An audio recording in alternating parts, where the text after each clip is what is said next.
क्या इंडिया की इकोनॉमी अब फोर्थ लार्जेस्ट से सिक्स्थ पे गिर गई है?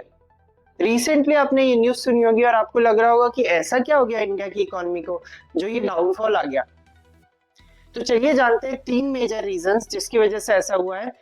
और हाँ, ये ध्रुव राठी और अर्नब की स्टाइल में नहीं जानेंगे, लॉजिकल, रैशनल और सिंपल तरीके से समझेंगे कि ऐसा क्यों हुआ है। तो देखो, कंट्री की इकोनॉमी कितनी बड़ी है ये पता चलता है जीडीपी से, gross domestic product. GDP simple भाषा में किसी भी कंट्री ने एक साल में कितने गुड्स और सर्विसेज प्रोड्यूस किए इसकी वैल्यू जीडीपी होती है। एग्जाम्पल के लिए सपोज इंडिया सिर्फ और सिर्फ क्रिकेट बैट और एक क्रिकेट बॉल बनाता है, तो एक क्रिकेट बैट की वैल्यू है 10 रुपए और एक क्रिकेट बॉल की वैल्यू है 5 रुपए। तो इंडिया की जीडीपी हुई 10 + 5 15 rupees.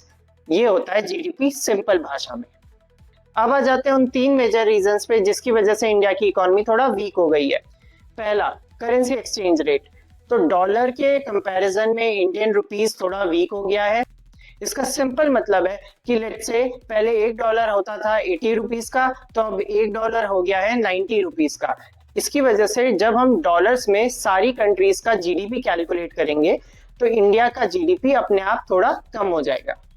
Second reason, rising import bills, यानी कि जो हम इंपोर्ट करते हैं सामान दूसरी कंट्रीज से उसके लिए अब हमें ज्यादा पैसे देने पड़ रहे हैं। इसका भी रीजन यही है कि रुपी थोड़ा वीक हो गया है।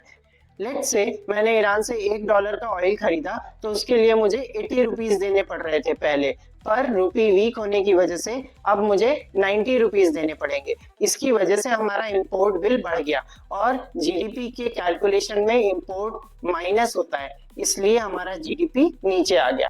रीजन नंबर 3, ये थोड़ा टेक्निकल रीजन है। हुआ ये कि रिसेंटली इंडिया ने अपने जीडीपी कैलकुलेशन मेथड को चेंज किया है और जीडीपी कैलकुलेशन का बेस ईयर हो गया है 2011-12 से 2022-23।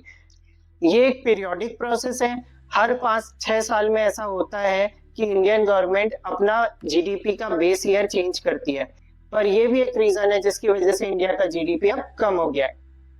पर रिपोर्ट्स की माने तो हर जगह अंधकार ही नहीं है, कुछ चीजें अच्छी भी हैं। IMF, इंटरनेशनल मॉनेटरी फंड, जो संस्था ये जीडीपी कैलकुलेट करती है और कंपैरिजन करती है, उसकी रिपोर्ट में ये भी कहा गया है कि 2027 तक इंडिया वापस अपनी 4th रैंक रिगेन कर लेगा और 2031 तक इंडिया बन जाएगा वर्ल्ड की 3rd लार्जेस्ट इकोनॉमी, जर्मनी को पीछे छोड़कर। अच्छे दिन